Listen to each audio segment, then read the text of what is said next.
जैसे आपने इमिग्रेशन का वर्ड यूज़ किया, इमिग्रेशन में एलिजिबिलिटी होती है, तो फिर क्या होता है कि फ़ेक डॉक्यूमेंट्स लोग अटैच करते हैं कि पाकिस्तान में अगर कोई बंदा बग़ैर मेहनत के आपको कोई बहुत बड़े ख्वाब दिखाए, फेक फैब्रिकेटेड डॉक्यूमेंट्स आपके प्रोफाइल के साथ लगाएगा। सबसे पहले लोगों की नेग्लिजेंसी है।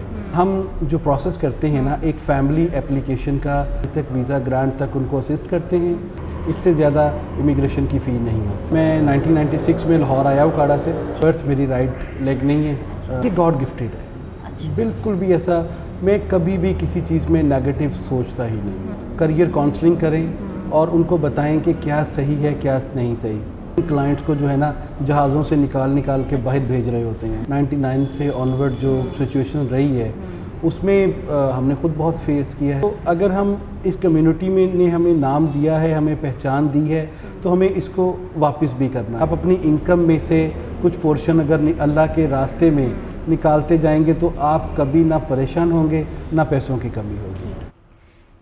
बिस्मिल्लाहिर्रहमानिर्रहीम। मैं हूं आपकी मेज़बान अनम अकबर, ग्रेट पाकिस्तान टीवी के प्लेटफॉर्म से। आज जो हमारे मेहमान खसूसी हमारे साथ मौजूद हैं, ही is a cofounder and director of Highbrow international immigration and legal consultant, mister Shahid Mahmood sahab. अस्सलाम वालेकुम सर, कैसे हैं? वालेकुम अस्सलाम, बहुत शुक्रिया ना। सर कैसे हैं आप? अल्हम्दुलिल्लाह। सर ये बताएं, आप इमिग्रेशन करवाते हैं, आपकी तो कंपनी है माशाल्लाह, विज़िट वीज़ा करवाते हैं, नॉर्मली कितने पैसे लग जाते हैं और इसके अलावा कितने एलिजिबिलिटी क्या है, कौन एलिजिबल है इसके लिए? बहुत अच्छा क्वेश्चन है ना। हमें भी जो लोग फ़ोन करते हैं या विज़िट करते हैं, सबसे पहला क्वेश्चन ये होता है कि कितने पैसे लगेंगे। सो पैसों का मैटर नहीं है। जैसे आपने इमिग्रेशन का वर्ड यूज़ किया, इमिग्रेशन में एलिजिबिलिटी होती है। सो फर्स्ट ऑफ ऑल तो ये देखना है कि कोई बंदा एलिजिबल भी है कि नहीं है। और सेकेंडली जो विज़िट वीज़ा है, विज़िट वीज़ा भी ऐसे कोई सिर्फ पासपोर्ट देने से नहीं लगता। आपको अपने डॉक्यूमेंट्स, अपने फाइनेंशियल्स, अपनी बैंक स्टेटमेंट्स और बाकी प्रॉपर्टी वगैरह के डॉक्यूमेंट्स आपको इंश्योर करना होता है कि आप वापस आएंगे। Visit visa temporary residence visa में आता है, जिसके लिए जो वीज़ा ऑफिसर है उसके नज़दीक सबसे अहम ये होता है कि आप उस विज़िट को परफॉर्म करने के बाद वापस अपने मुल्क आएंगे कि नहीं आएंगे। सो हम बहुत नॉमिनल से चार्ज करते हैं पैसे, जो हमारी लीगल फ़ी है, और कोई डन या कोई ऐसा नहीं है। हम एडवांस में फ़ीस अपनी चार्ज करते हैं, उसमें हम प्रोसेसिंग करते हैं, और अगर एलिजिबल नहीं है तो हम स्ट्रेट वे उसको रिफ्यूज़ कर देते हैं कि ये आपका एप्लीकेशन प्रोसेस नहीं होनी या चांसेस ज़्यादा रिफ्यूज़ल के। तो सर कैसे पता चलता है एलिजिबिलिटी का? देखिए, अगर इमिग्रेशन का आप बात करें तो there are certain things. First of all as सबसे बड़ा मैटर है। जो भी इमिग्रेशन कंट्रीज़ ऑफ़र कर रही हैं, दे वांट यंग ब्लड। तो उसमें कनाडा को अगर हम लें तो 29 इयर्स तक मैक्सिमम एज के पॉइंट्स मिलते हैं।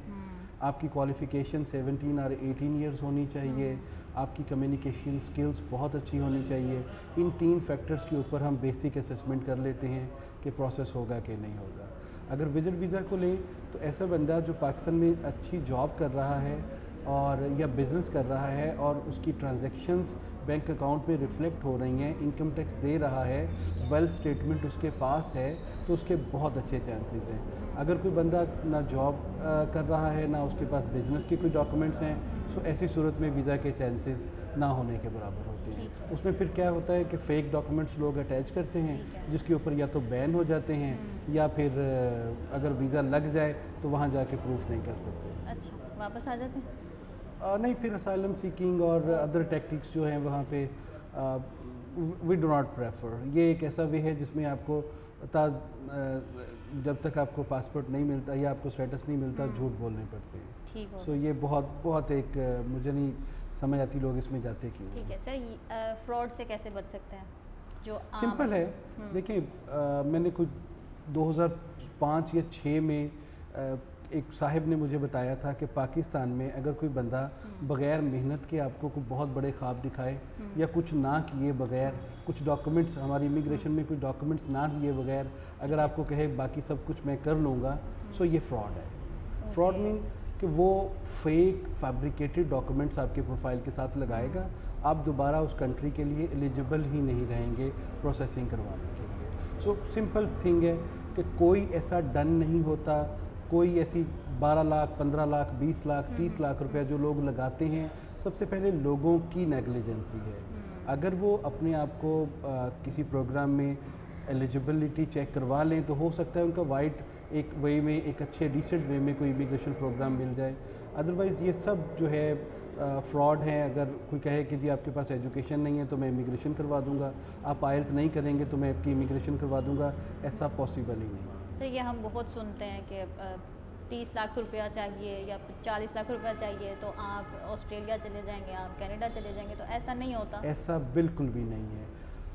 अच्छा, हम जो प्रोसेस करते हैं ना, एक फैमिली एप्लीकेशन का $3,000 to $3,500 चार्ज करते हैं, कैनेडियन या ऑस्ट्रेलियन, विच कम्स अराउंड 3.5 से 4 लाख रुपए टोटल चार्जेस हैं, जिसमें हम स्टार्ट से लेके एंड तक वीज़ा ग्रांट तक उनको असिस्ट करते हैं, उनको लीगल कंसल्टेंसी देते हैं, उनकी सारी कोरियर ड्राफ्टिंग हर चीज़ उसमें हमारे अंदर सर्विसेज के अंदर शामिल होती है। सो ये पूरा 12 महीने का, तकरीबन 10 से 12 महीने का पैकेज होता है। पूरे केस को हम लेके चलते हैं, इससे ज़्यादा इमिग्रेशन की फ़ी नहीं होती। ठीक हो गया। सर ये बताएं कि आपका इस फील्ड में इंटरेस्ट कैसे डेवलप हुआ? मैं 1996 में लाहौर आया उकाड़ा से। ठीक है। तो मेरा जो स्टार्ट था वो बिज़नेस और कॉर्पोरेट कंसल्टेंसी था। उसमें मैंने काफ़ी काम किया, पूरे पाकिस्तान में बैंकिंग में मैंने बहुत काम किया। So that was some sort of के लोगों के साथ कॉर्पोरेट रिलेशंस और नाउ हाउ थी अकाउंट्स की, फाइनेंशियल मैटर्स की। सो मेरे बचपन के दोस्त हैं इनाम, राना इनाम, हम तीसरी क्लास से इकट्ठे हैं। जब वो वापस आए साइप्रस से तो उसने आइडिया दिया कि हम इसको भी साथ ऐड करते हैं। सो 2002 में हमने इसको स्टार्ट किया और आहिस्ता आहिस्ता फिर ये मेजर सर्विसेज बन गई और कॉर्पोरेट और टैक्स उसमें से निकल गया। ठीक हो। सर आपका हमने काफ़ी सुना है कि आप एक स्पेशल पर्सन हैं, तो ये स्टोरी सुनाएं हमें, इसको शेयर करें हमारे साथ। देखिए, मैं बाय बर्थ मेरी राइट लेग नहीं है, मैं आर्टिफिशियल लेग यूज़ करता हूँ, बट ये कभी भी मेरी किसी भी उसमें अचीवमेंट में कभी हर्डल नहीं बनी। एक स्टूडेंट लाइफ से लेके लाहौर में अपना करियर स्टार्ट करना, बसों वैगनों से लेके मोटरसाइकिल के बाद कार, तो अल्हम्दुलिल्लाह इस चीज़ को ना कभी फैमिली ने बावर करवाया, ना मैंने कभी खुद इस चीज़ को अपने लिए सोचा कि ये मेरे लिए कोई हर्डल है। कभी तो आप सोचते होंगे, कभी तो बंदा बैठ के अकेला, never. I am very much positive mind.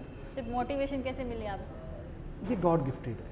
अच्छा। बिल्कुल भी ऐसा मैं कभी भी किसी चीज़ में नेगेटिव सोचता ही नहीं। देखिए, जब आप पॉजिटिव सोच रहे होते हैं तो या तो सॉल्यूशंस निकल आते हैं या वो परेशानी वैसे ही ख़त्म हो जाती है।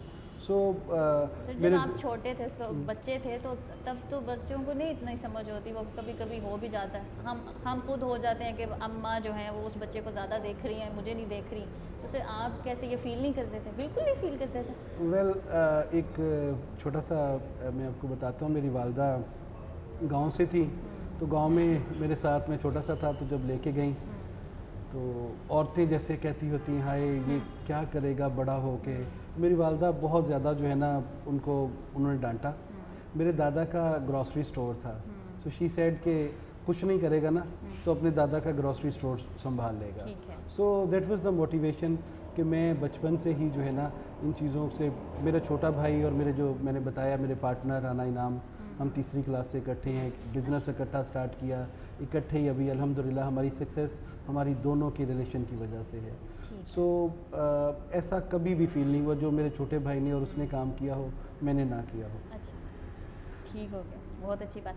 सर अपनी कंपनी हाईब्रो के बारे में बताएं, आप लोग स्पेशलिटी क्या है, किस तरह आप लोग डिस्टिंग करते हैं अपने आप को बाकी कंपनी से कंसल्टेंसी की, और सर्विसेज क्या देते हैं? देखिए, हाईब्रो इंटरनेशनल जब हमने स्टार्ट की थी ना तो काफ़ी ज़्यादा मोटिवेशन थी कि यार लोगों को करियर काउंसलिंग करें और उनको बताएं कि क्या सही है क्या नहीं सही। हमारी जो डिस्टिंक्शन है ना, हम detail assessment free of cost देते हैं। हमारे पास डेली हंड्रेड्स लोग जो है ना वो आते हैं, सोशल मीडिया पे इंक्वायरी करते हैं, टेलीफोन कॉल्स आती हैं। तो सबसे पहले हमारी ये चीज़ होती है कि हम उनको फ्री ऑफ कॉस्ट बताएं कि आप कहाँ पे खड़े हैं। अगर नहीं जा सकते तो फिर पाकिस्तान में कोई अच्छा बेटर जो है ना वो वे यूज़ करें, फ्री ऑफ कॉस्ट बिल्कुल। इसमें हमने कोई चार्जेस नहीं रखे हुए। हमारा पूरा स्टाफ, इवन कई दफ़ा तो कोई काम करने का भी टाइम नहीं मिलता, सारा दिन क्लाइंट्स को जो है ना जहाज़ों से निकाल के बाहर भेज रहे होते हैं। ठीक है। अच्छा सर, पाकिस्तान को मेरे मुताबिक, या हम जितनी भी शायद मिथ है जो भी है सर, इसके बारे में बताएं कि हम ये समझते हैं कि जो इमिग्रेशन है, कुछ भी हमने बाहर जाना है तो सीधा सा एक बड़ा सिंपल सी बात होती है आम सी बैठ के कि अब पाकिस्तान को बड़े मसले पेश आते हैं, पाकिस्तान के साथ ये सलूक होता है, कोई एयरपोर्ट्स पे अजीब सी जी वॉइस लगा दी जाती है, हमारी ड्यूरेशन हमारी ज़्यादा कर दी जाती है, पाकिस्तान के साथ बुरा सलूक होता है, सीरियस चेक्स हमारे लिए बहुत हैं। तो ये वाकई पाकिस्तान के साथ ऐसा होता है कि बाकी जैसा कनाडा, अमेरिका, इन लोगों को नहीं ये सब कुछ फेस करना पड़ता? ये बहुत सी बातें इस तरह की सुनी जाती हैं, तो आप इसके बारे में क्या कहेंगे? ऐसा होता है, नहीं होता, क्या है ये? देखिए, समहाउ कुछ आप पिछले हालात जो आपके 99 से ऑनवर्ड जो सिचुएशन रही है उसमें हमने खुद बहुत फेस किया है। जो जहाँ तक कनाडा का ताल्लुक है, कनाडा में कभी हमें ये प्रॉब्लम फील नहीं हुई। होता ये है कि समहाउ सिक्योरिटी चेक्स में कई दफ़ा टाइम ज़्यादा लग जाता है। ऑस्ट्रेलिया हमें कभी कैटेगरी ऊपर ले जाता है, कभी नीचे ले जाता है हालात के मुताबिक। तो बाकी जो प्रोसेसिंग है उसमें कभी भी कोई फ़र्क नहीं आया। जो एक यूके में, यूरोप में बैठ के, गल्फ़ में बैठ के क्लाइंट एप्लीकेशन या इंडिया में बैठ के करता है तो वो हमारा भी सेम प्रोसीजर है। इंडिया में उनकी ज़रा जो आप पॉलिटिकली दे आर स्ट्रॉन्ग, उनके कनेक्शंस, उनके जो मिनिस्टर्स हैं, दे वर्क वेरी हार्ड, तो उनके लिए कई चीज़ें आसान हैं, प्रोसेसिंग सॉफ्ट है, क्विक है। हमारे अनफॉर्चुनेटली ऐसा कभी भी हमारी इंटीरियर मिनिस्ट्री की तरफ से ऐसी कोई चीज़ें एफर्ट्स की नहीं गई हुई हैं। तो but we are comfortable, processing हो रही है और कोटा होता है हर कंट्री का, उस कोटे में हम कभी भी पूरा मीट नहीं कर पाए अभी भी। प्रोसेसिंग हो रही है, कोई ऐसा इशू नहीं। ठीक है सर, आप करियर काउंसलर भी हैं माशाल्लाह, तो सर आपके नज़दीक करियर काउंसलर की क्या इंपॉर्टेंस है और होनी चाहिए? किस एज से हमें स्टार्ट करनी चाहिए? बच्चों में होनी चाहिए, यूनिवर्सिटी लेवल पे होनी चाहिए, स्कूल में होनी चाहिए, कहाँ से स्टार्ट करें? वेल अनम, देखिए, जो अच्छे स्कूल्स हैं उन्होंने करियर काउंसलिंग अपने स्कूल लेवल से स्टार्ट कर दी हुई है। उनके जैसे ब्रांड नेम्स अब मैं लूँगा नहीं, लेकिन वहाँ पे मेरे बच्चे भी पढ़ते हैं, तो वहीं से उनको वो सेपरेट करते हैं कि बच्चे का इंटरेस्ट कहाँ पे है। बाकी जो हमारे गवर्नमेंट और थोड़ा बी कैटेगरी के स्कूल्स हैं, वहाँ पे ऐसे करियर काउंसलिंग की फैसिलिटी नहीं है। हमारे पास भी बच्चे आते हैं, कोई क्लियर नहीं होता माइंड उनका किस वे को अडॉप्ट करना है, कौन से प्रोफेशन को अडॉप्ट करना है। पेरेंट्स कहीं और उसको पुश कर रहे होते हैं, बच्चे का इंटरेस्ट कहीं और होता है। सो इसमें पेरेंट्स को फिर हम साथ बिठाते हैं और उनको बताते हैं कि आपके बच्चे का इंटरेस्ट यहाँ पे है, आप इसको यहाँ पे लेके चलें तो ये ज़्यादा अच्छा रिज़ल्ट आपको प्रोड्यूस करेगा। उसके बाद कई फैमिलीज़ ऐसी होती हैं जिनके बच्चों में शुरू से ही उनके डाल दिया जाता है पाकिस्तान में नहीं रहना, तो फिर उनकी एजुकेशन पाकिस्तान में भी डिस्टर्ब होती है। सो आप बच्चों को ज़रूर पढ़ने के लिए, आजकल जैसे ट्रेंड है, हर अच्छी फैमिली जो बेयर कर सकती है, यूके से, ऑस्ट्रेलिया से, कनाडा से, यूरोप से अंडर ग्रेड या पोस्ट ग्रेड करवाते हैं। सो एक इंटरनेशनल एक्सपोजर लेता है बच्चा, लेकिन वो उसी वक्त कामयाब होता है अगर यहाँ पे उसके कॉन्सेप्ट क्लियर हों तो। सर स्कूल लेवल पे भी हम बाहर बच्चों को टीच करवा सकते हैं? जी बिल्कुल, मैट्रिक के बाद कुछ कंट्रीज़ में तो मैट्रिक से पहले भी, जैसे यूके में आप छोटे बच्चों को भेज सकते हैं। उसका क्राइटेरिया है कोई, बताएंगे? जी बिल्कुल, क्राइटेरिया है उसमें। फादर या मदर किसी एक में को साथ वीज़ा, केयर टेकर का वीज़ा मिल जाता है, सो वो अपनी स्कूलिंग ले सकते हैं। But there are very few examples. Otherwise O level matric के बाद तो सारी कंट्रीज़ ऑफर करती हैं। आप एक साल का फाउंडेशन करते हैं, आपका ए लेवल और इंटरमीडिएट स्किप हो जाता है, उसके बाद आप डायरेक्ट सेकेंड ईयर से आप अपनी डिग्री स्टार्ट कर लेते हैं। ठीक है सर, आजकल आपके सामने कोविड के हालात बहुत ख़राब है, डाउन साइजिंग होगी, जो जॉब्स नहीं रही, लोगों की डीमोटिवेट हो गए, तो आप एज अ सक्सेस कोच क्या बताएंगे कि किस तरह वो मोटिवेट करें अपने आप को? जॉब तो रही नहीं, अब क्या करें?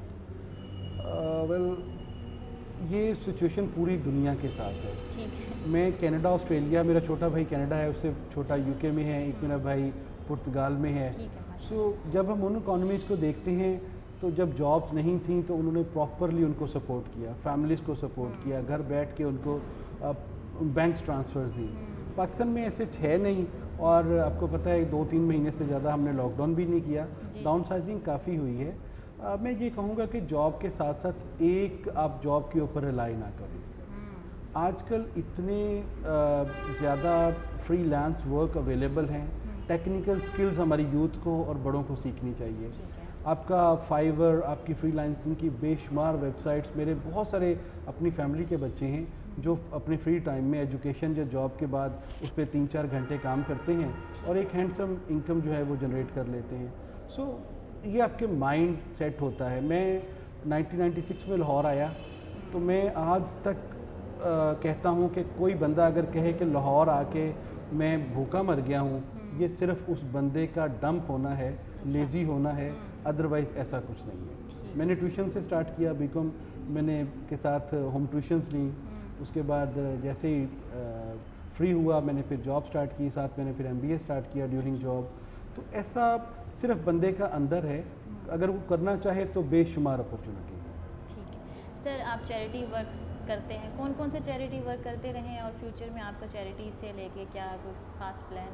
जी, मैं पिछले अल्हम्दुलिल्लाह अल्लाह ताला ने तौफीक दी है। देखिए, बीइंग अ मुस्लिम हमारा ईमान है कि अल्लाह पे ईमान लाने के बाद इंसानियत जो है ना वो दूसरा अहम फरीज़ा है हमारे ऊपर। सो अगर हम इस कम्युनिटी में ने हमें नाम दिया है, हमें पहचान दी है, तो हमें इसको वापस भी करना है। हमें अंडर प्रिविलेज जो बच्चे हैं या जो फैमिलीज़ हैं उनके लिए काम करना है। मैं सुंदस फाउंडेशन पिछले 10-12 साल से सुंदस फाउंडेशन का मेंबर हूँ। हर साल 4 बॉटल्स में डोनेट खुद करता हूँ। इसके अलावा मैं अपने ऑफिस में कैंप्स करवाता हूँ। इसके अलावा मैं रोटरी क्लब लाहौर सिटी का इस वक्त सेक्रेटरी और प्रेसिडेंट इलेक्ट हूँ। हम उस चैप्टर में एजुकेशन और हेल्थ के ऊपर काफ़ी काम कर रहे हैं। सुंदस फाउंडेशन के लिए हम बैग्स डोनेट करते हैं या उनको और भी कुछ चीज़ें चाहिए वो डोनेट करते हैं। 1-2 ऑर्फनेजेस हाउसेस हैं, उनका हम सारे का सारा अरेंजमेंट हम करते हैं। अंडर प्रिविलेज जो स्कूल्स हैं उनको हम रन करते हैं। अभी हमारी एक कैंपेन चल रही है जिसमें हमने एक ऑर्फनेज हाउस है उसको हमने बेड्स लेके देने हैं और एक है उसके अंदर हमने स्कूल्स के लिए अभी मैंने चेयर्स डोनेट की थी तो 3-4 महीने पहले, अभी दोबारा फिर उनको ज़रूरत पड़ी है। तो देखिए, हर एक बंदा, मेरा तो बिलीव है, बल्कि मैंने इसको आजमाया है, आप अपनी इनकम में से कुछ पोर्शन अगर अल्लाह के रास्ते में निकालते जाएंगे तो आप कभी ना परेशान होंगे ना पैसों की कमी होगी। बांटने से बढ़ता बांटने से बढ़ता है। सर, हमारी मोटिवेशन आप हैं, हमारे बच्चों को आप क्या मैसेज देंगे? देखिए, फ़र्स्ट ऑफ़ ऑल तो बच्चों को मेरा यही पैगाम है कि एजुकेशन बहुत ज़रूरी है। अपनी एजुकेशन कम से कम डिग्री तक ज़रूर चाहिए। अपने फेवरेट सब्जेक्ट में चले जाएं। डिग्री होगी तो आप पाकिस्तान में भी और इंटरनेशनली अपॉर्चुनिटीज़ ज़रूर निकाल सकते हैं। और सेकंड, चाहे आप आर्ट्स के सब्जेक्ट पढ़ रहे हैं चाहे साइंस के सब्जेक्ट्स पढ़ रहे हैं, अपने आप को किसी स्किल में लेके आएँ। बेशुमार कोर्सेज़ अवेलेबल हैं, टेक्निकल स्किल्स की शॉर्टेज है। आप किसी भी टेक्निकल वर्क में, कंप्यूटिंग में आपके पास बेशुमार अपॉर्चुनिटीज़ हैं। आप कुछ थोड़ा सा कुछ 2-3 महीने का कोर्स स्टार्ट करके अपने फ्री वक्त को इस्तेमाल कर सकते हैं और अपने लिए भी और फैमिली के लिए भी कोई फाइनेंशियल के जो है ना मीन्स क्रिएट कर सकते हैं। सो काम करो, पॉजिटिव रहो, थकना बिल्कुल भी नहीं है। अगर मैं कर सकता हूँ तो आप भी कर सकते हैं। कोई भी ऐसी हर्डल नहीं है और कभी भी परेशान नहीं होना। अपने आप को पॉजिटिव रख के मंजिलें आसान कर लेते हैं। Thank you so much for coming. Thank you sir. मुझे और मेरी टीम को दीजिए इजाज़त। अल्लाह हाफिज़।